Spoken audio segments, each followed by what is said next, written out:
Tim Ferriss, welcome to Money Rehab. Thank you. Nice to see you. It's so good to see you, my old friend. I am so excited to have you here, especially right now, because I don't know if you realize this, but we are almost exactly 10 years out from when you had me on your podcast on the Tim Ferriss Show. Back in the day. I know. It flew, right? Yeah, it's so fast. It's so fast. And you were just getting started. I think I was something like episode 30. Yeah, and now you have early days. 800 or something. Something like episodes. that. Yeah. So my first question is, do you remember that you were a little bit drunk when you interviewed me? Early days, I'm guessing, just to defend myself, I'm guessing this was probably during South by Southwest. Am I wrong?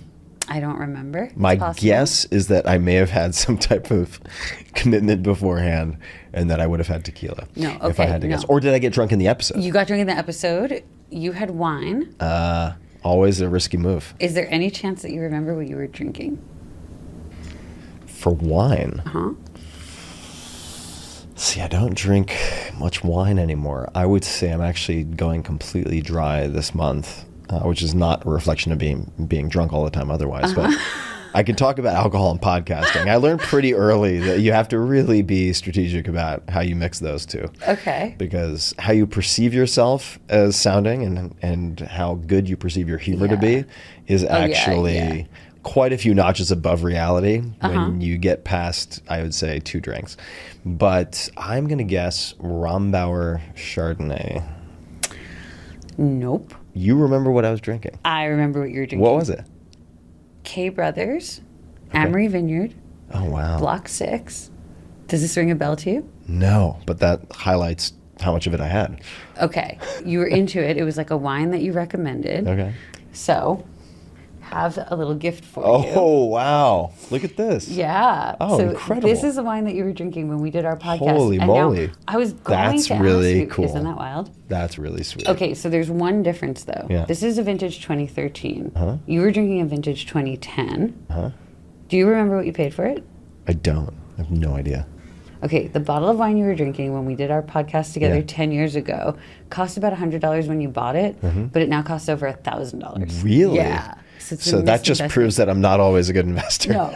I sold early. Yeah, exactly. So this is 2013 because we love you, but not $1,000 worth. Thank you. I don't even love myself $1,000 worth. Thank you so much. You're welcome. So this will be, I will break my booze fast with Block 6 Shiraz. Thank you. So booze fast, tell me about it. Every once in a while, I will abstain for anywhere from a week to a month from anything that I think has become impulsive or oversaturated in my life as a behavior. So what other things are we giving up? I find it easier to abstain from multiple things at a time. I feel like the incremental cost of each additional abstinence is lower. So if you're going to abstain, I like doing more than one at a time. I mean, I'm not sure if we want to get into this right now, but no, we do. We want to get All into right. it. No booze, Okay. no masturbating, and no coffee for the next month. Which is the hardest? No. I'll let you.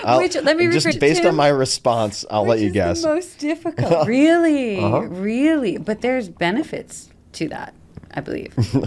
To the most biblical abstinence, there are a lot of benefits. I just feel like anything that has become a coping mechanism for when you feel something you don't want to feel, which could be feeling distracted, it could be feeling stressed, it could be feeling rushed, it could be feeling on edge. If suddenly you have a coping mechanism to deal with that, which can be very socially acceptable, it could just be one glass of wine every night. It could be going out with friends to a party. It could be going to Netflix, right? It could be getting on your phone and wasting an hour before you go to bed on Instagram. It could be any number of things. And when I suspect I may have one or more of those things, I like to prove to myself that I can stop. And also, and this is not too technical, but basically reset my reward centers so that I'm not suffering from some type of hedonic adaptation with things that should be rewarding. right? Totally. Hedonic adaptation. Like Yeah, when it's true for money. It's true Yep. for lifestyle inflation. It's true for so many different things. And if you overindulge chocolate, you eat it too much, what happens? You stop getting the same reward Yes. from eating said chocolate. So you either need something higher octane or you need more chocolate. And I don't think that leads good places typically. So there are some places where adaptation is great. Weight training, exercise, fantastic. But those are positive stressors, whereas a lot of the things that we use as coping mechanisms, I would say, are neutral or negative stressors. Yes, totally agreed. How do I know when I am suffering from too much hedonic adaptation with all my little habits? If you find I'd say if there's a degree of guilt associated with it, if you're like, it would really be probably good for me if I dialed this back. Could be anything. Could be sleeping in, could be sleeping too much, could be sleeping too little. There isn't any specific category. And it's not like I constantly take a fine-tooth comb over my whole life looking for these things. I think that they're pretty obvious. If somebody just sits down and reflects for a second, what am I doing? When I feel off kilter or I want to feel better, what do I do? And let's look at the list of things. If it's go for a run, okay, cool. If it's overeat late at night as a binge, probably not, right? Damn. So, look, I screw up all the time too, not to make it seem like I'm just hitting home runs and pointing at center field all day. That's not how life works.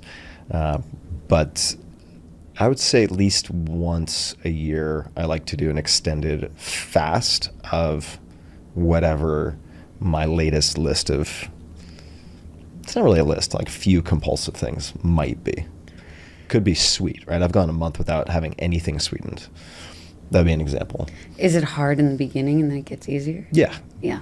Yeah, for sure. Yeah. First week is the hardest.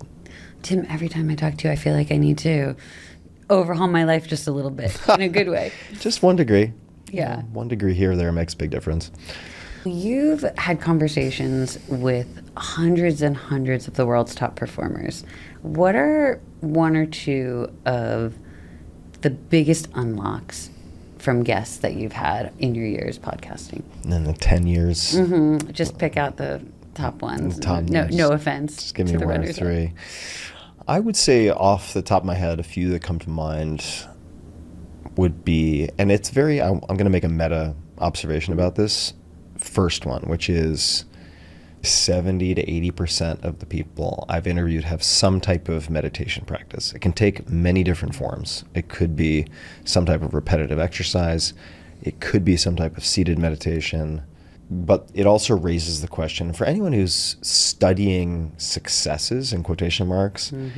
I think this is a very important stress test, and that is, or at least a skeptical stance you should take, which is this what made them successful? Or did they start doing this after they were successful? Okay. It's very easy to get That's those really mixed up. interesting. Yes, narrative fallacy. Narrative fallacy. Yeah. It's very easy to mix those up. So I don't really know the answer. Okay. I don't know if it's possible to know the answer, but suffice to say that very high percentage have some type of meditation practice, which has been a great motivator for me to do the basics, right? Like meditate 10 minutes twice a day is what I'm doing right now. Okay. I First mean, thing in the morning and... I usually meditate like after I have a little bit of tea, let's just say. That's fair game. Try not to do it right after eating. I don't think that's fantastic. I tend to be a little distracted by the digestion. And then before dinner or before bed is usually when I would do it. In the middle of the day, I find too hard. I find it too hard with like transcendental meditation. They're like 3 p.m. I'm like, that's a really, really inconvenient time. Before dinner or before bed. Good for you for before dinner. I'm like Yeah. too distracted by hunger usually. Just use an app, like make it easy. Do the easy thing first. It's true with any type of new behavioral change. Like do the easy thing first. Yeah. If it's exercise, like choose something you like. And if you can't find something you like, do the least necessary, not the most possible, right? If Just you're like, start I'm going to building make this momentum. New Year's resolution and exercise an hour a day. It's like, if you have no exercise habit, do 10 or 20 minutes 3 times a week. Start there. And then you can pass that pass fail you've set for yourself. And you can always increase the scope of it, but set it up so that you can win in the beginning. So for me, 10 minutes twice a day, I can't legitimately excuse not doing that. Right? If you don't have 10 minutes twice a day, you don't have your priorities straight at all. Like, you have no control over your life if you can't save 10 minutes twice a day. So I'll use an app. There's an app called The Way with a guy named Henry Schuckman that I've been using now for the last month or so. I invested in it a long time ago because I love Henry. He's actually been on the podcast twice. He's a Zen master. I hate that term master, but he's one of the few Zen teachers, one of 3 or 4 authorized to teach in the United States in this particular Zen tradition. Oh, wow. And I really find it deeply settling in some way. Like the metaphor I would use, and I'm borrowing this from someone who wrote this a long time ago, can't remember the attribution, some Japanese monk. And said, basically, meditating is a practice. It's called a practice for a reason, because you may sit down and feel like you're doing nothing. You may feel like your monkey mind is just going berserk with your eyes closed. Yes. But each time you sit and you're still, it's like taking a muddy glass of water and putting in just a little bit of clear water. And every time you sit, you're putting in clear water. And as you sit more and more, it becomes more and more transparent, and the sediment settles. And that's, I think, very reassuring for people who sit and they're like, I can't do this. I'm not built for this.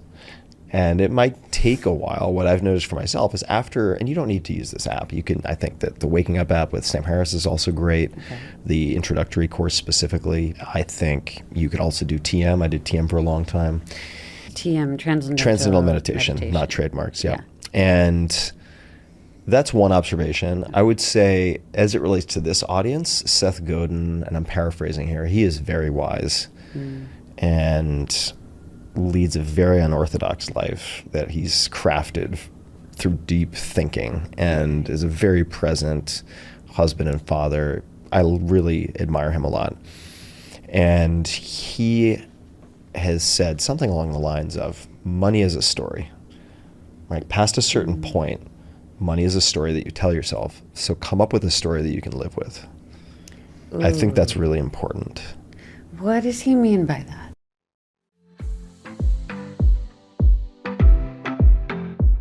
Hold onto your wallets. Money Rehab will be right back.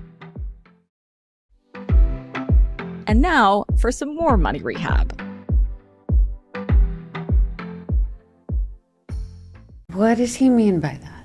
Money is and can be an abstraction of sorts. It'd be very hard to survive by eating your money, right? You're using it in exchange for other things. Right. And so some people want success. Okay, what is that? And so if you don't like define that very carefully for yourself, what does success mean? Then you're going to wander in a lot of unproductive directions. This is true with power, right? I always want to be powerful. I want to be free. Okay, what does free mean? So I think definition of terms is really important. And with money, when we define it, it's really telling the story of what money means to you, what it signifies, what it enables or disables. What is the story you're telling yourself? So for instance, when I was younger, I didn't grow up, my family didn't have a lot of money. So the story that I heard effectively, because we were operating from a really scarce mindset, because we didn't have money. And it was never said this directly, but like, if you have money, all your problems go away, right? It's like, wouldn't it be nice if we had money? If money only grew on trees, you have to have money to make money, which isn't true, by the way.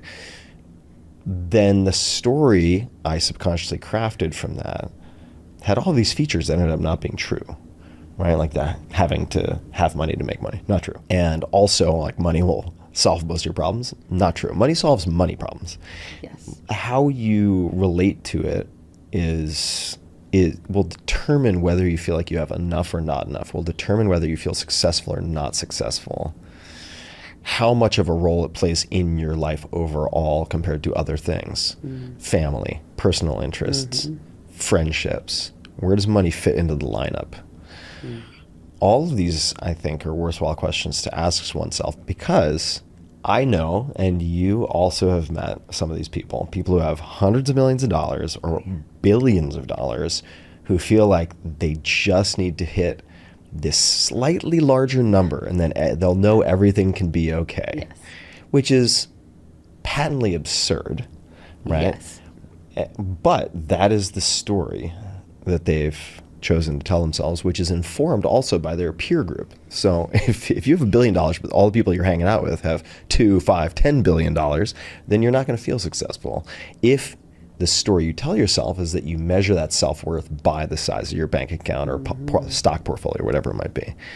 So the way that Seth encapsulated that, as I interpret what he's saying, because he has made a lot of decisions in his life to, for instance, not start additional startups, and in place of that, focusing on having dinner with his family every night and cooking with his kids and making hand-carved canoes and all these various things that he's done.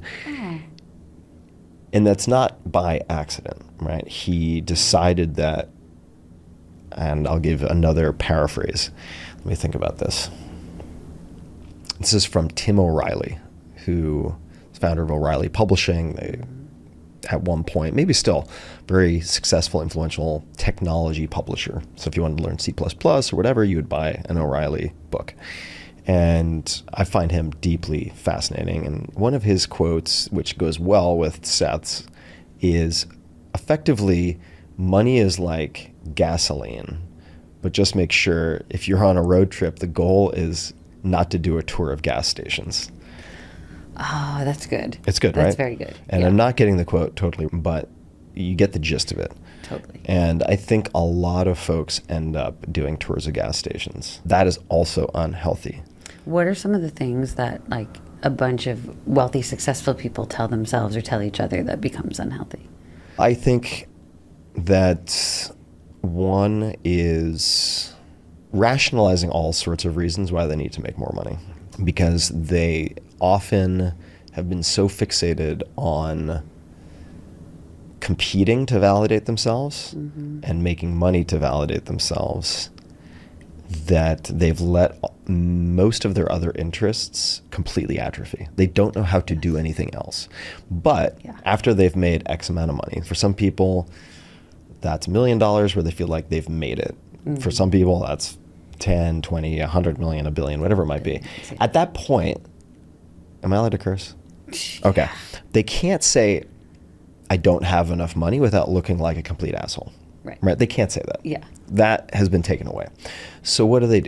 They come up with all of these workarounds where they're like, now it's about compounded annual growth rate. What's the percentage growth rate? Now that I can't really with a straight face talk about some magical number I need. So it's now like it's an addiction. It's an addiction. Yeah. So they shift to that. They shift to legacy, which is this very nebulous thing. And by the way, if you give your kids too much money, from what I've seen, it completely ruins them as far as I can tell. So that is also ridiculous. Come on. We don't even know, most of us don't know, like Alexander the Great's full name. So are you really going to be remembered like 200 years from now? Of course you're not. Like, come on, let's be realistic. So that whole fool's errand, I think, is silly. There are aspects, psychological aspects to it that I can relate to, right? I feel fear of death, mortality. Okay, fine. I get it. Like you're looking for something to exist beyond you. Okay, fine. Yeah, totally. Then there's the I'm not gonna give money to charity just yet, because if I just compound and then when I'm much older or dead, it'll be such a bigger number. I'll be able to have so much more impact. And I'm so much more generous I that I call need to hold on bullshit. to my I money call right now. 100% bullshit. Yeah, I've that seen is that one. just people who are rich and stingy wanting to be richer. That's Absolutely. it. Full Absolutely. stop. Because the problems are also compounding, just like capital. So you could intervene with less money now to help bend the arc of history with respect to certain problems, versus 20 years from now. I think, at least for me, it's important to have some identity diversification by maintaining some other deep interests so that you don't paint yourself into a corner where you have one path for self-validation, and that is more money. That is a really bad position to be in.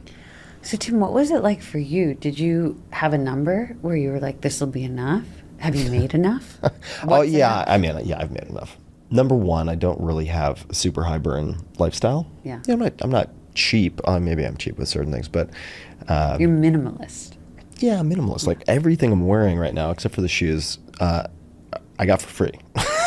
Like I'm not flashing a lot of fancy you also brand rolled in here wearing identity. like shorts. Yeah, I came in wearing shorts, which I also got for free. There is that. You can take the boy out of Long Island, but maybe not send the free Long clothes. Island out of...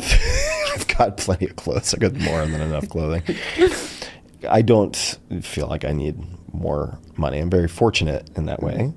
If you look at some of the decisions I've made over the last handful of years, they are clear indicators that I have come to that realization, in the sense that, for instance, before we started recording, and maybe some of it was included, who knows, but we were chatting about recording and how impressive this entire studio is, and how my recording studio basically fits in my backpack.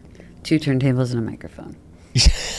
That's Tim's whole setup. It's 2 lav mics that I could hold in the palm of my hand, and 1 headset if I'm doing recordings remotely. That's it. It can literally fit in my backpack. I could have 4 such studios in my backpack, no problem. And have largely minimized video, in part because I do not want to have a fixed location. I do not want to require people to travel to me. I want flexibility and options.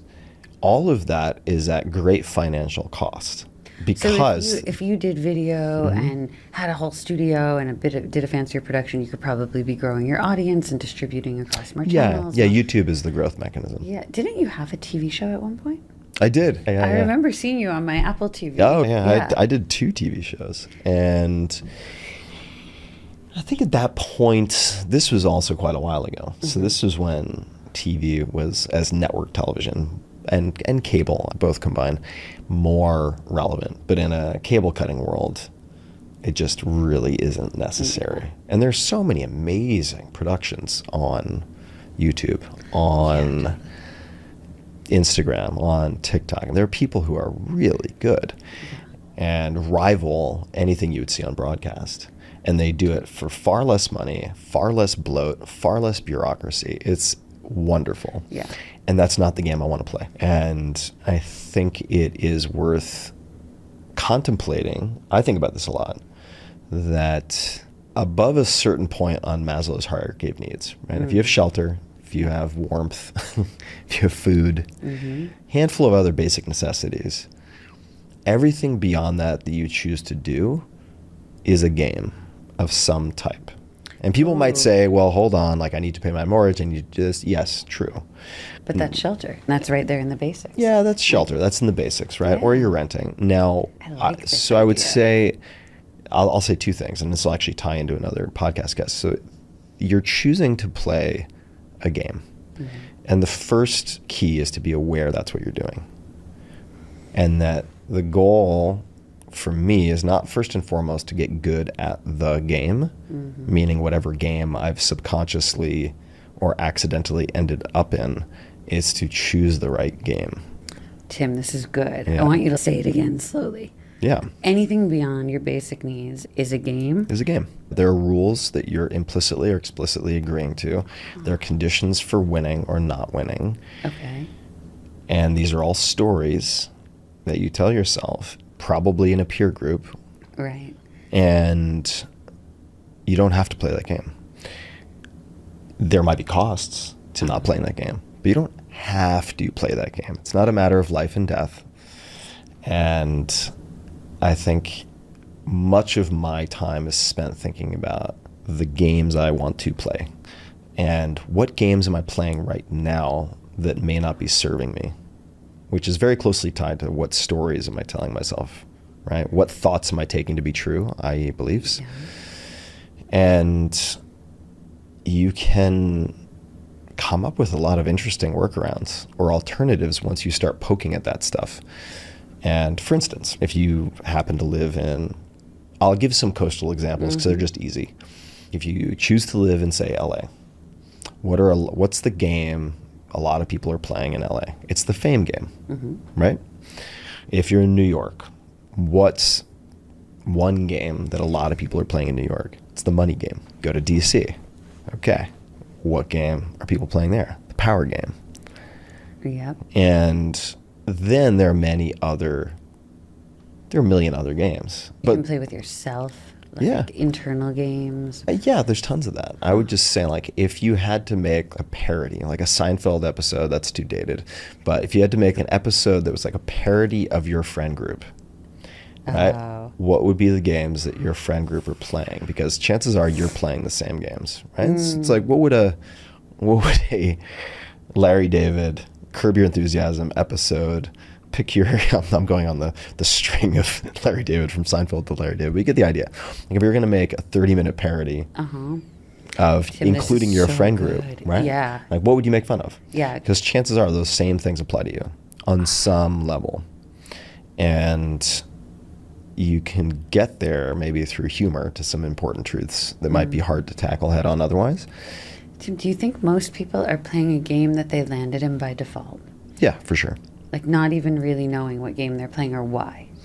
Sure. Or they started playing a game deliberately, like I did with entrepreneurship, with a certain set of beliefs about the game. In other words, like when I make X amount of money, when I make $1 million, I will be a millionaire officially. Yes. And that will mean I have won, and then I can make X% per year, also another assumption and belief based on that, and I can do all the things I want to do. But then to focus to get to that $1 million, what happens? You ignore all of these facets of your life, potentially, or you neglect them, and then you get to $1 million and you realize the one thing that you've become really good at to the exclusion of other things is making money. So what do? Now you decide you need $5 million. Right. And also because if you want to feel good about yourself, you want to wake up every day and do what you know you're good at so you can win at something. Yeah. And it's very hard to switch gears when you've only developed that muscle. Yeah, exactly. For me, having some type of sports component has always been really important because things can take away your money very easily. Like this is fortune, meaning the fates. Yes. Chance. Yes. Can do really gnarly things to your money. And if you have all your eggs in that basket, I think it makes you fragile. So for me, if my business or my podcast or whatever isn't doing as well as I would like it to do, you can measure that a bunch of different ways. If I had a good day, like I came here from archery, right? If I had a good day doing archery and I'm taking it really seriously, it's still a good day. Yeah. And that makes me more anti-fragile, right? It makes me more resilient. Yeah. So I try to have at least a few of those kind of interests that are, not to get too fancy, but like uncorrelated. Right? Yeah, This is a show about money, right? You can talk about uncorrelated in investments. You can also talk about it with identities, and you can talk about it with interests.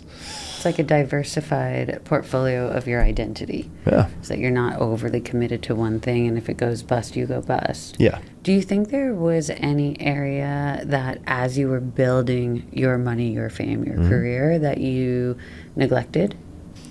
Oh, sure. Yeah. There have been times, certainly when I was neglecting self-care. Okay.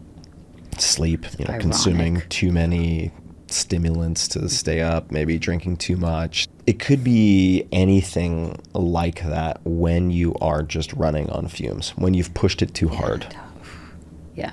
Something's got to give. Yes. And that might be time with your friends. It might be time with your significant other. It might be time with your family. It might be getting to the gym or doing some type of exercise. It might be your diet. Right? Maybe you're stressed out, so instead of reaching for a glass of wine, you reach for a bag of chips. It's the same thing. Yeah, totally. Different tool, same job. So what happens to Tim Ferriss when you're not taking care of yourself? I feel like in the last decade or two, I've been quite good about catching myself before I get to code red. You are quite good at that. Yeah. So what happens, Tim? The first thing to suffer is typically sleep. Okay. And in a sense, I'm grateful for that because it is self-limiting. Like you just run out of steam. Yeah, if you don't sleep, if you sleep poorly for long enough, like you're gonna crash, and then that's the wake-up call. But in the last probably 20 years, certainly, mostly, especially in the last decade, I think with certain non-negotiables, I've been pretty good at avoiding that, right? And I think mentally just categorizing certain things, like, for instance, the meditation, you categorize that brushing your teeth or taking a shower. Like you must. You're not going to go like a week without showering if you're exercising, right? Okay, then you can't go a day without meditating. That's a good thing to put in all of our brains. Like how many people love brushing their teeth? I'll do it, but it's not like getting a massage. I'm not like, oh yeah, baby, Swedish massage for my gums. I'm not into it, but I do it. Why? Because you've conditioned yourself to do it.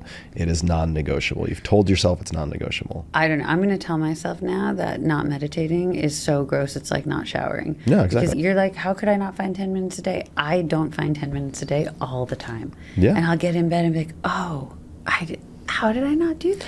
That's also one of the benefits of just saying, doesn't matter when you do it. If you do it right before bed, great. Yeah, just get it in. I would say, and this is borrowing from somebody else, I can't remember the attribution. If you don't have 10 minutes a day to meditate, you need 10 hours. It's kind of like symptomatic of other problems. I would say, okay, fine. Like if we're in a negotiation and you're saying, I don't have 10 minutes twice a day, fine. Okay, 30 seconds twice a day? Do you have that? Nobody really with a straight face can say no. It's like, all right, well, now we're just determining. It's not whether you do it or not. We're just negotiating the duration. So maybe that's it. You flip the switch to doing it, and then you build and you build. One song. Like there was a point when I was running really ragged, and I just decided, okay, I'm going to listen to. I was really into. I think he's an amazing musician, Prince. So I wanted to listen to some feel good Prince song. I was like, all right, I have to meditate once a day to one song. That's it. And that was the foot in the door. You don't have to get the whole body in the door. Just get the foot in the door. And it's like a little reward because you get to hear a song that you like. Sure. Hold onto your wallets. Money Rehab will be right back. And now for some more Money Rehab.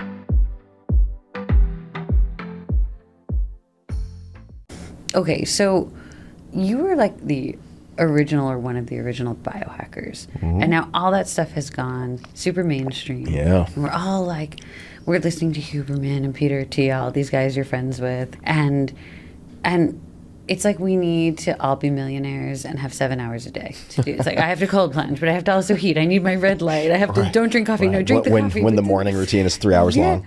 And the evening routine and all that. So help us separate the wheat from the chaff. If I'm not a millionaire, if I don't have a 3-hour time span for my morning routine, what are the must-haves?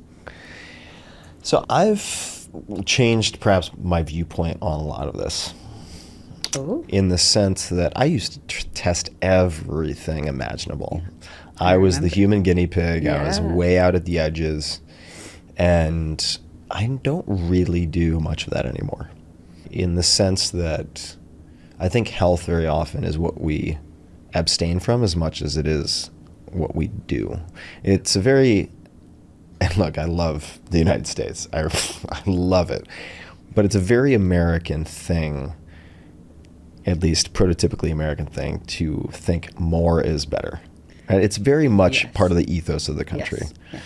And to look for things to do, because I think Americans have that Protestant work ethic, and if it is to be, it is up to me, and I must make it happen. Yes. Which implies doing things, which also often implies adding things, right? Which is why the supplement markets do so well in the US. But I have started to look, and I will answer your question directly and give you a couple of easy things, that what you don't do is as important as what you do. So for instance, maybe you're not going to see it on camera, but I have a lot of people ask me about, believe it or not, skincare, right? I'm 47.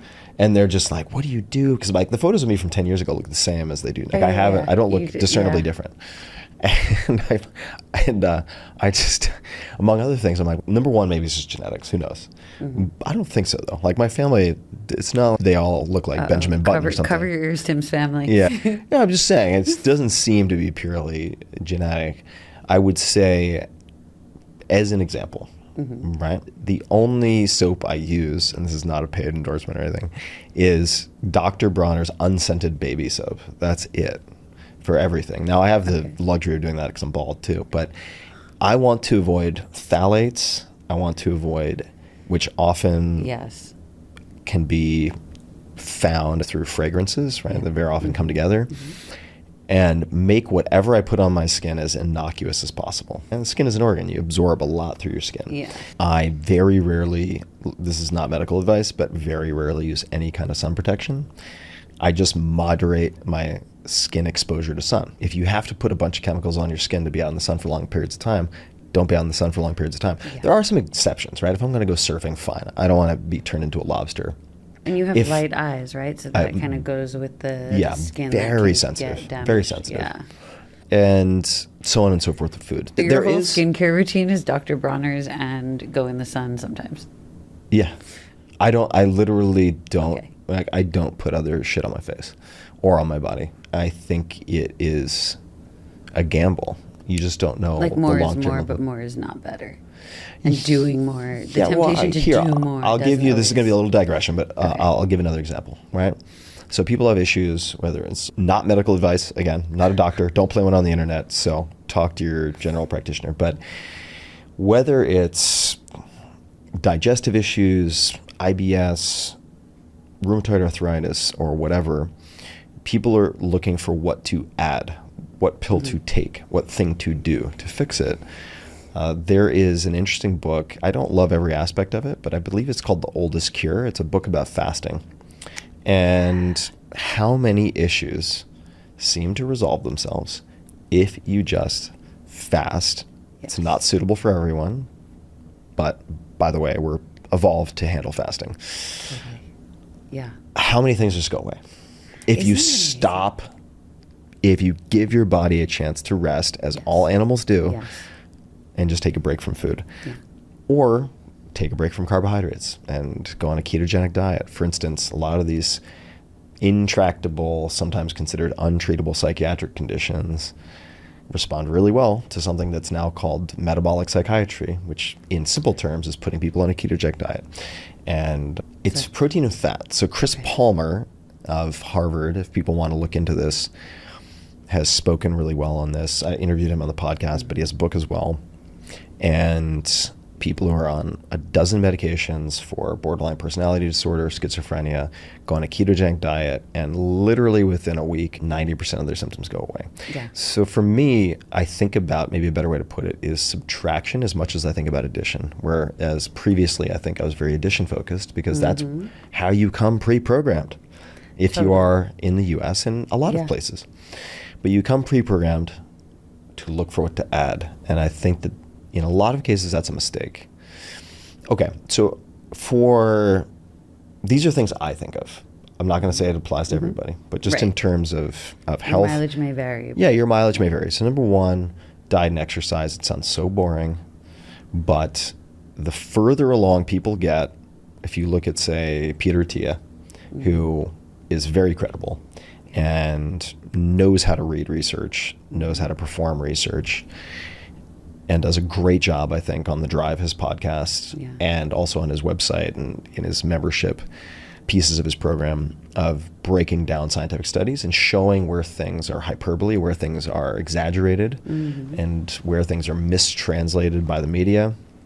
Very valuable. He has a series of blog posts called Studying the Studies, which I encourage everybody to read. But the point of saying all that is that the more he learns, the more he's like, yeah, you got to do weight training. You got to do zone 2, which is getting your heart rate, certain types of cardio, and probably a good idea to limit some of your carbohydrate intake. And that's what you should do. And for instance, I've spoken to researchers at the very, very tops of their fields who specialize in things like metformin. So metformin is a drug that, like a lot of drugs, like GLP-1 agonists, like Ozempic and so on, these were designed for type 2 diabetics in most cases, or in a lot of cases. And then rich people start toying with them for weight loss or whatever it might be. Longevity. I love how you say it like that because right? it's always, it gets in the hands of longevity medicine doctors and we figure out. Yeah, so it starts with rich people who test it on themselves, and then it might start with bodybuilders or people with like wasting diseases, right? These sort of edge cases then bleed in, and then they become bigger things. But I was talking to this, and a lot of these, so I'll give an example of something that some very wealthy people do. They might use something like metformin for longevity. They don't really have their diet or exercise super dialed. They're half-assing it, but they take metformin.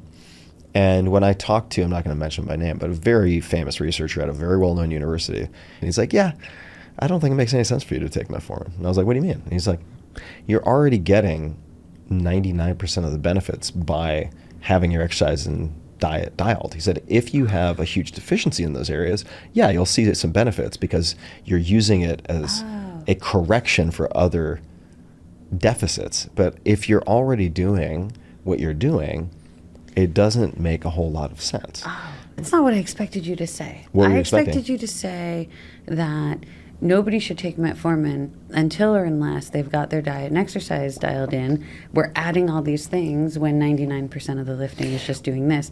But you're saying people should use it to compensate if they're not.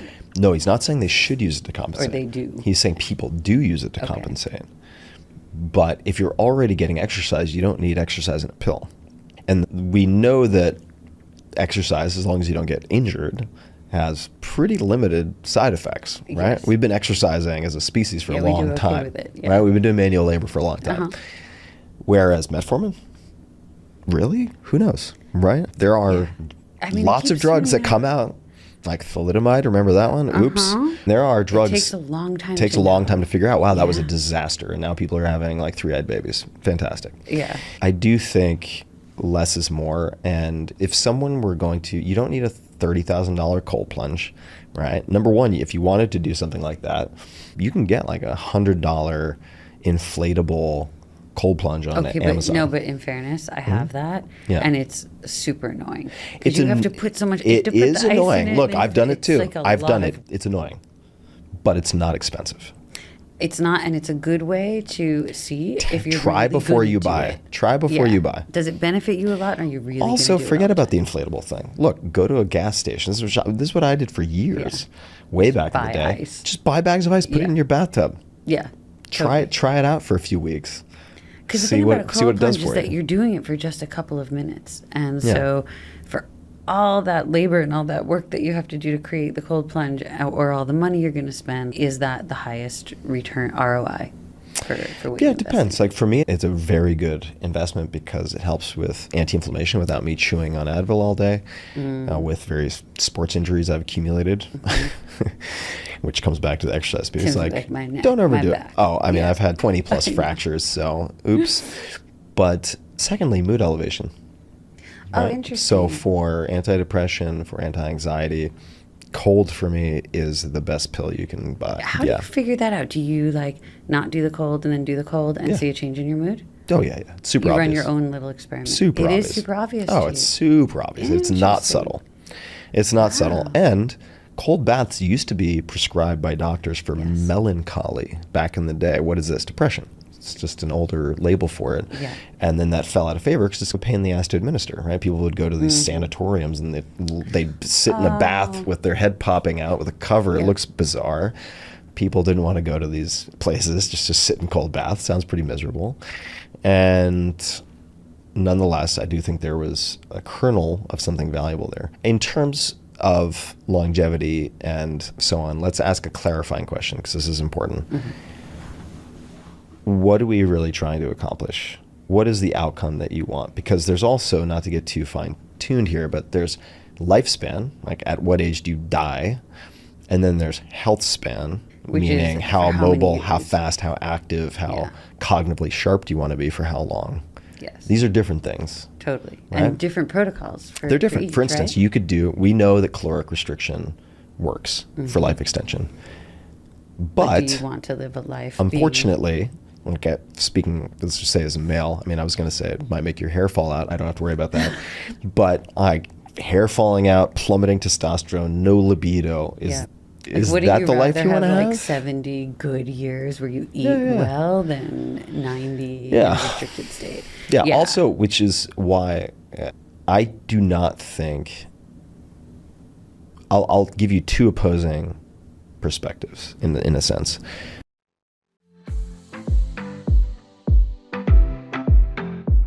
Hold onto your wallets. Money Rehab will be right back.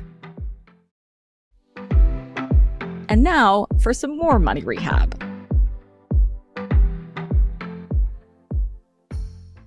I'll give you two opposing perspectives in a sense.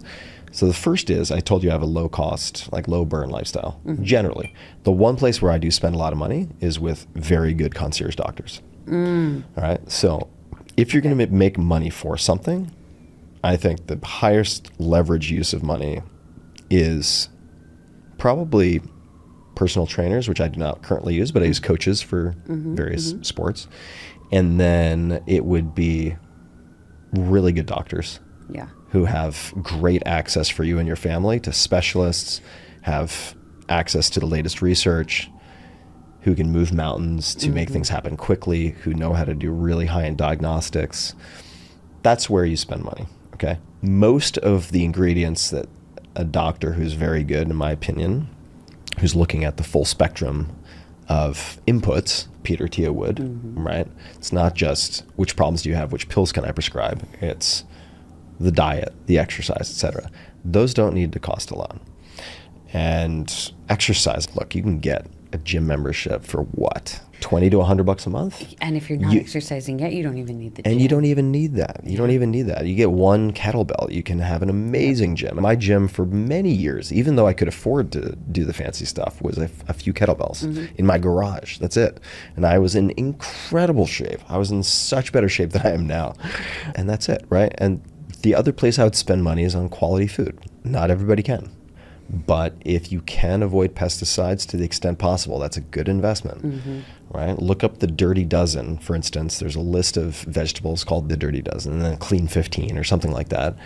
I put this all in the 4 Hour Body, not trying to sell that book, but it's a lot of it holds up. That came out in 2010, and it highlighted a lot that has since become mainstream. Cold exposure, glucose monitors, continuous glucose monitors. That book was like a little fringe almost at the time, and now it's all the stuff we've all been doing. Yeah, it's all mainstream now, a lot of it. So if you look up these vegetables, those will basically indicate, in the case of the Dirty Dozen, the fruits and vegetables that are most typically covered with pesticides and other types of industrial chemicals. And you just avoid those, or maybe choose organic for those if you're going to consume them. And then the Clean 15, those that are generally going to have the lowest load of pesticides and so on. Like, you do not need to be a millionaire to do that. I was doing that when I was making 50 grand a year. Like, you can pick and choose. Like, do what you can.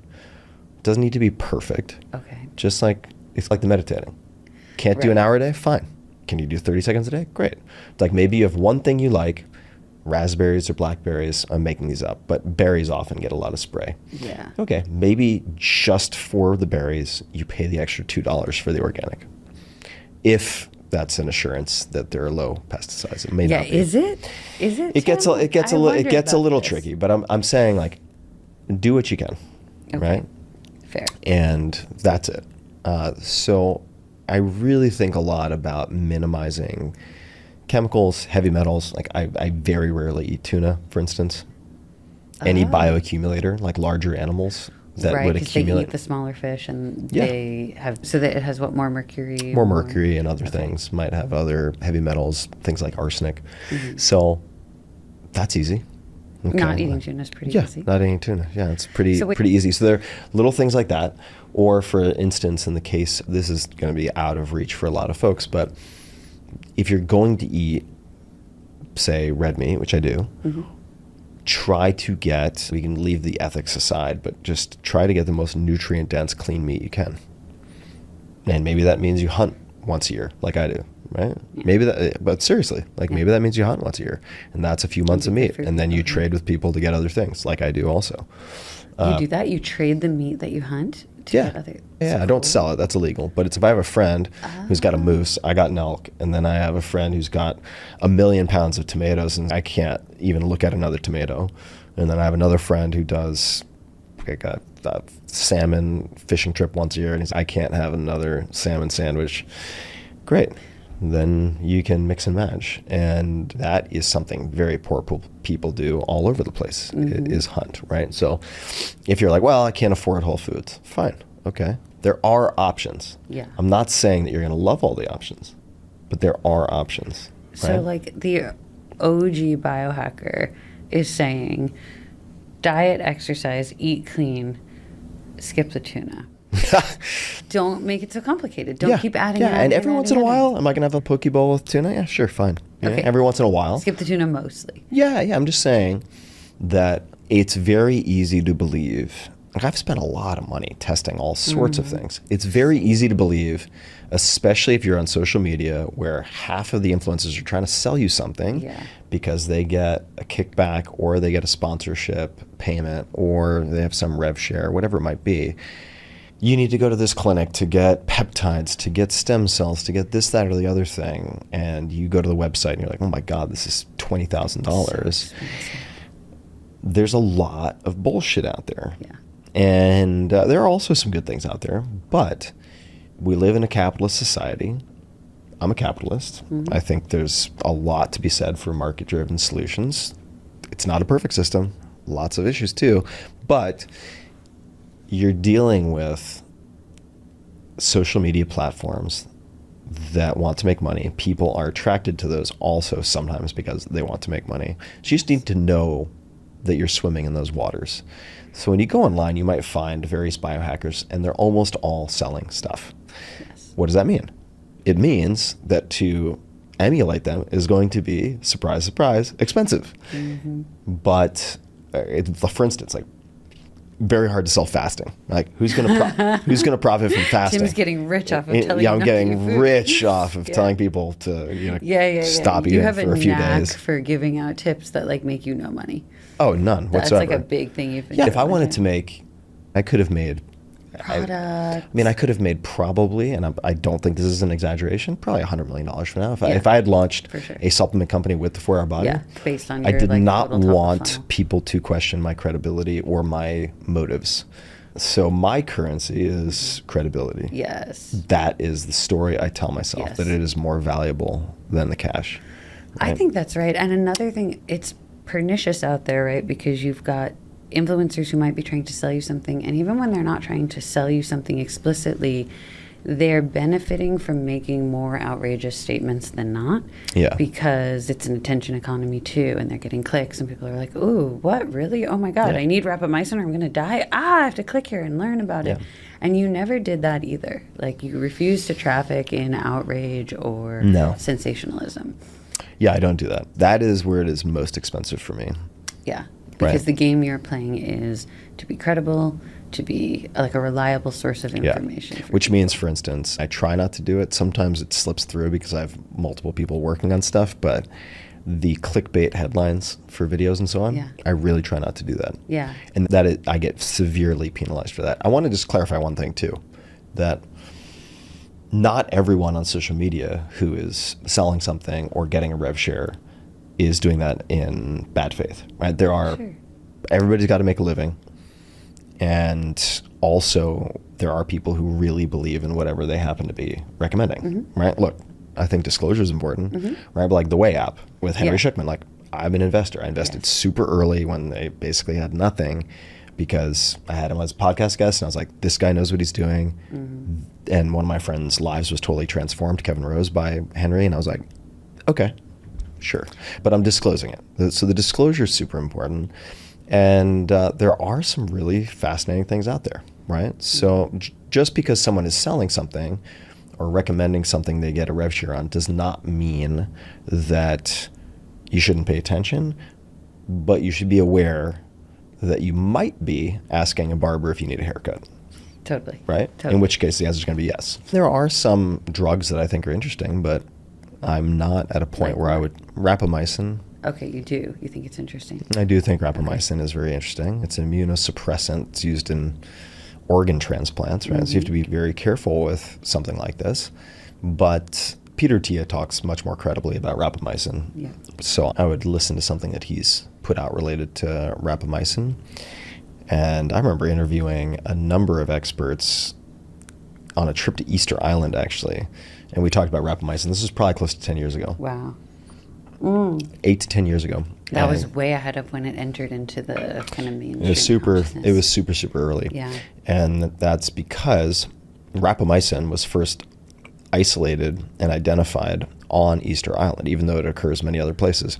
And the native name for Easter Island is Rapa Nui, which is why rapamycin is called rapamycin. So to come back to your question, let me lay out just like a couple of things that are critical for me. I think the meditation of some type, right? Archery, I think, is meditation for me as well, right? But I don't want to split too many hairs here.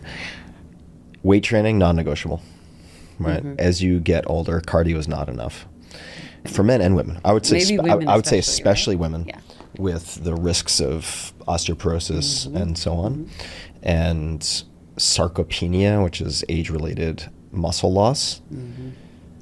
If you don't want to fall and break a hip and then die a handful of years later, which is very often what happens, you need to have muscular strength. The most reliable way to do that, perhaps the only way to reliably do that in modern society, is to do resistance training. And if you are a woman listening to this, you are not going to become super bulky and look like No, it's like you wish you could professional become super bulky. bodybuilder. It ain't going to happen overnight, certainly, right? So strength train. And at least most of the guys I know, they're attracted to strong women. Doesn't mean CrossFit Games champion, but like strong women, right? Like dancers, but women, I would say, and I don't know the exact number, but it's something that they have 1/20th to 1/10 of the circulating testosterone of men.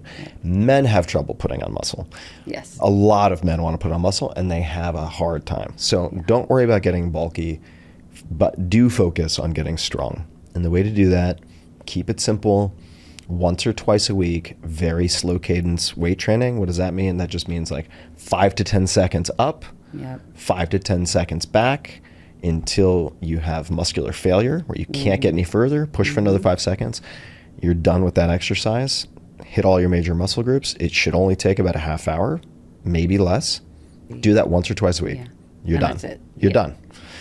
And then there are other things like the aerobic training, zone 2, stuff like that.